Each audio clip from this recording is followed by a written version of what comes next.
Greetings, community, and welcome to Entropy and Comedy.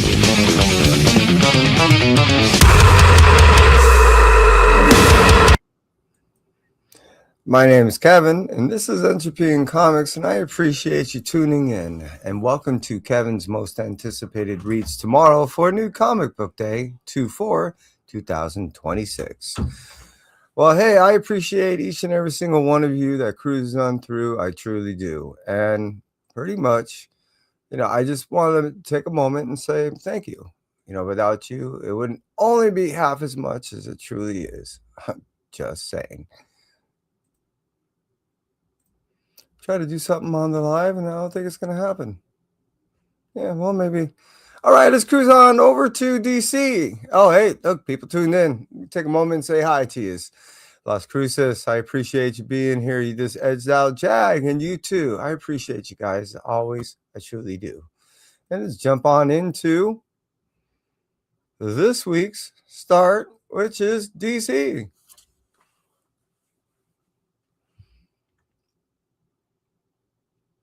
DC is going to start it with DCKO Boss Battle issue number 1. This is awesomeness. This is a couple. This is only one cover. I got two. This is something that initially was going to be my most anticipated read. This was my pick for the Blue Light Special up into just literally a couple hours ago when it got edged out by a late contender. So I'm just saying this battle royale seems awesome. I mean, beyond anything I could even imagine. Think of this. We have different franchises, different characters, different publishers. There's so many different characters in this thing. Psychopaths, villains. I mean, every make and model that you can imagine is in here. That's what I mean. It was just, yeah. I think it'll make sense when I get into this Blue Light Special a little bit later. Let's move out from DKKO Boss Battle issue number 1 coming out on 2/4/2026 and cruise over to The House by the Sea issue number 7. This is starting the second half of this story. This is a 12-issue maxi series. This is a second volume to The House by the Lake. Now, on The House by the Lake, we were introduced to an individual. His character's name was Walter. We then find out that he's like some type of alien of some type. That's stated in this series, The House by the Sea. We're introduced to a character called Max, who in turn saves his group of loved ones. So I think they're going to go ahead and think that they're going to be the last ones surviving by taking each other out. Another battle royale. This House by the Lake and House by the Sea. Wait till they end up finding out there's a little house on the prairie. Just kidding. Moving out from DC and let's cruise over to IDW.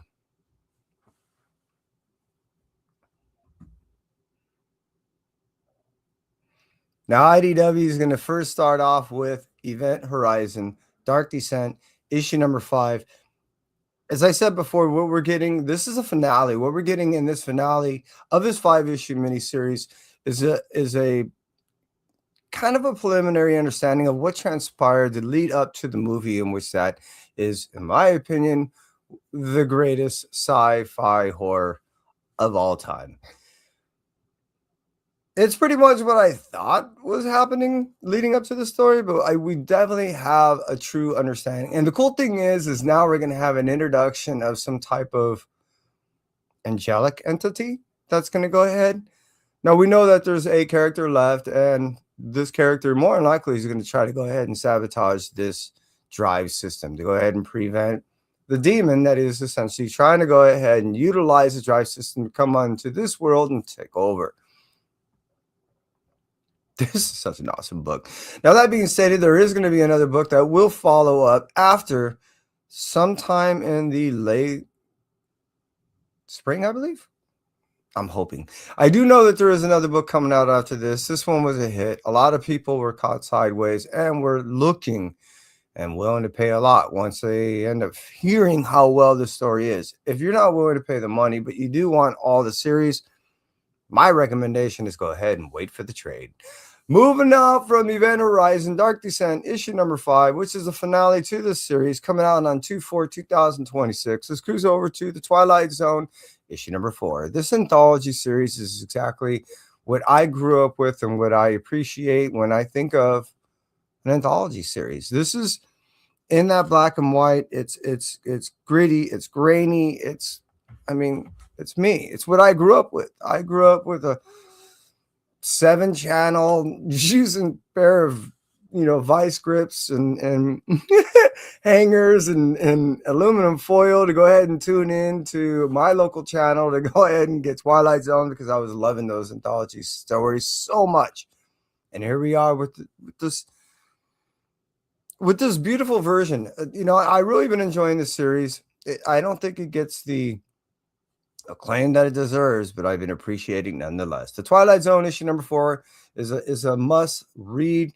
You can jump in at any time. It is an anthology series. There is no start. There is no beginning. It's just a whole lot of enjoyment. Let's move on from IDW and cruise over to Boom. Sorry, I don't have a bumper, but I'll go Boom. Boom Studios is going to go ahead and give us Win, The Power of the Blood, issue number 7. This is a 3rd volume, I believe, maybe even 4th, to A Wonderful Tale. That is a fairy tale adventure series that really captivates the reader, and there is some heavy gravity in there. There is journey, there is lore, there is exploration, there is a whole lot of wonderful tale in this story that really hits the heart hard, and it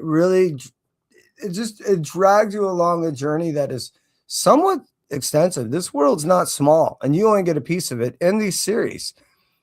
It does give you enough understanding and feeling for the characters to go ahead and understand what it means to go ahead and lose this final battle in this war. Issue number 7, I believe, is the second to the last, maybe 3rd to this series, and I believe this is it for the Win series. I really been enjoying what Tanya's been doing it and all this and stuff. And actually, I'm mentioning a lot of his books in my most anticipated reads for this week. This is just the second of the 3 I think I'm going to mention. Let's move out from Boom Studios and let's cruise over to Marvel. I think I'm going to get some music to this stuff. What do you think? Just saying. Marvel Studios is going to first start off with the all-new Spider-Gwen Ghost Spider, issue number 7. I really was not trying to buy this series. And I say this every time the series comes out. And it probably gets old for you guys to hear me always complain that I'm trying not to read as much as I am. However, that stated, that does tell you something slightly about the read. But I highly recommend it. Highly. Do I recommend it? Hey, if you're into the whole Spider-Gwen, Ghost Spider thing, the series has been steady. And every time when I think I want to get out, there's been something to lure me back in. It constantly hooks me about every 2 to 3 issues into a whole new storyline and a whole new direction. I can't put it down. I'm just saying. No, and it rarely, if ever, wins my Blue Light special, but that stated, it always catches me reading. Just pointing it out. Let's move out from the all-new Spider-Gwen Ghost Spider issue number 7 and cruise over to Amazing Spider-Man issue number 21. This is the second part to the dawn of the Goblin Slayers. This is kind of ramping up to the stuff that's heading into when we're getting to this Death Spiral stuff. In my opinion, it's just kind of filler, but it's been kind of fun. What we're doing is we're playing with more Goblin stuff, and we're seeing how much Oswald is still grappling with his altar. And whenever you get a Goblin stuff, I just saying, I tend to enjoy those stories. Hey, let's move out from that. Amazing Spider-Man issue 21. If you're reading this, it's all right. However, this Death Spiral stuff, if you're into Venom, Carnage, Spider-Man, and how they interrelate and how this whole thing's going to be coming up, I highly recommend that. So this is, again, if you have been reading, stay with it. If you haven't been reading, recommend jumping in right after the storyline. Moving on from that, let's cruise over to Godzilla, the Infinity Roar, issue number 1. This is like a no Godzilla type thing. I'm a little bummed because I didn't get that whole Barons issue 1 and 25. This book was already flying off the shelves as far as pre-orders. People calling up saying, look, can you throw that in my box? Can you throw that in my box? When I was at the shop, people were just, that phone was ringing off the hook. There's a lot of people looking into this book.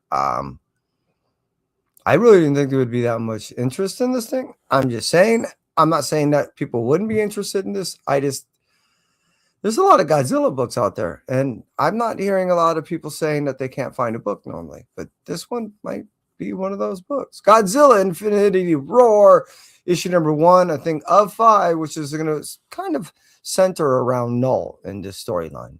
Let's move out from Godzilla Infinity Roar, issue number 1, and cruise over to Magic and Colossus, issue number 1. I am looking forward to this, mostly because of Kai. He was looking forward to this so much. I almost bought a 1 in 25. I forgot it at the store. Glad Kai doesn't watch this. I do have it on my pre-order. It will be arriving in a big old box, as I normally do. However, that stated, I am looking forward to reading this. He got me kind of wrapped in as he was reading the whole Magic stuff. That 10-issue series, as he was debriefing me, seemed entertaining, and how it leads into this whole Magic and Colossus issue number 1.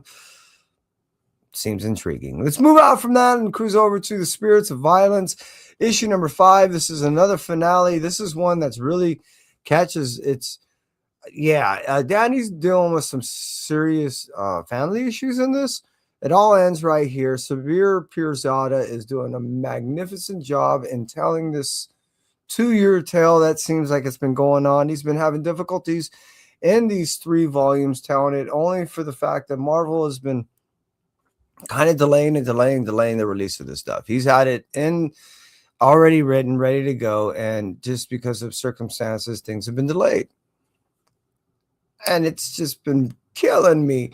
All this stuff was scheduled to actually be done within a period of, I think, 16 months. And here we are, I think 25 months totality, and it's finally being finished. And I'm just freaking out. I'm dying.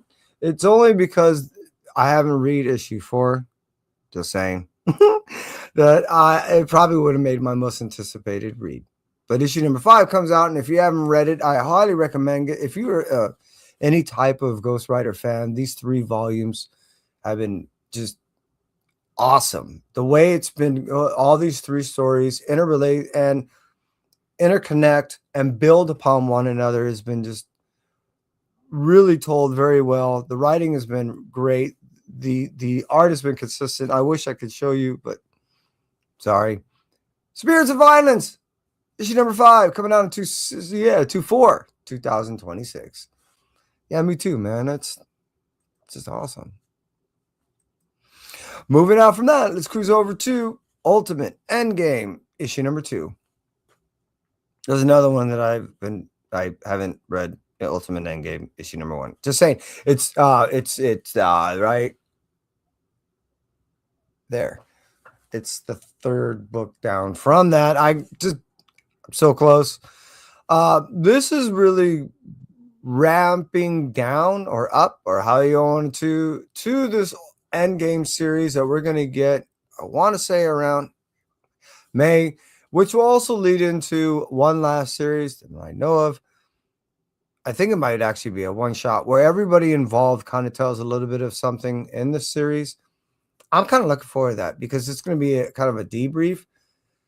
I was explaining over 2 years ago that this wasn't supposed to be an ongoing series, and I don't think the writers actually knew this. So I think I'm interested to see what they end up writing in this, and a lot of the backs of the books and all these. Yeah, I'm curious of what all these writers have to say. So Endgame, issue number 2 is just part of, like I said, truly ramping up down where we're getting to this Ultimate series. And this has been 2 years in the telling. So I can't wait. This is going to be awesome. Speaking of which, let's move over from Ultimate Endgame issue number 2 and move over to Ultimate Wolverine issue number 14. Here we're going to get a new introduction of another character, and we're going to get Wolverine some at his best. He's going to be ripping apart some characters, well, to the best that he can. And yeah, I can't.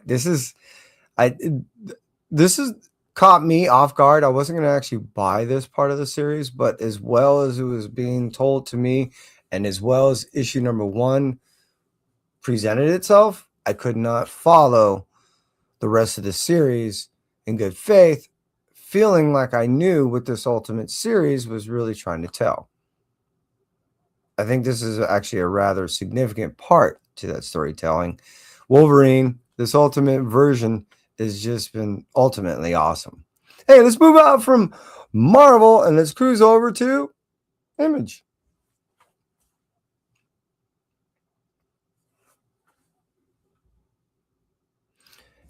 Image Studio is going to first start off with Department of Truth, issue number 35. As I said, this was 3 of those tiny stories.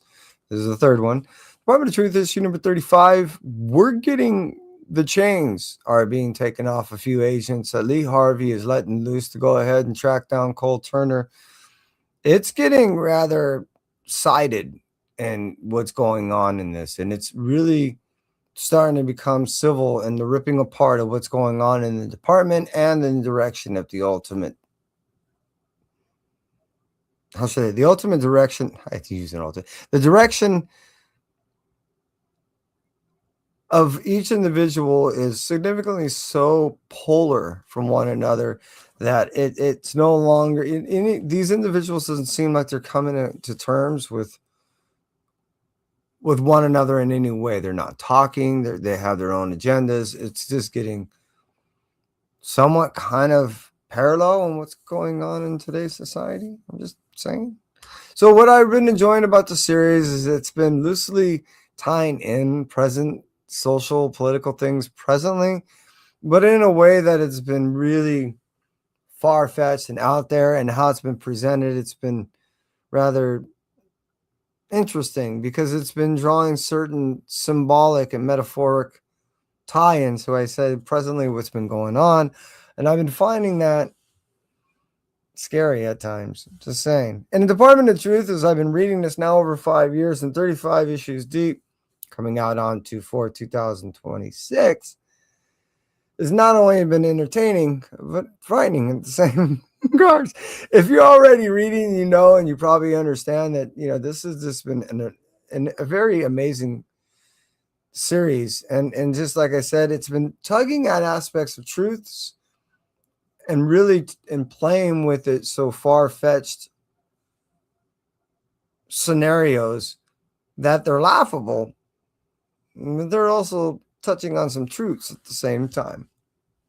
Department of Truth, issue number 35, coming out on 2/4/2026. Let's move on from that and talk about this week's Blue Light Special.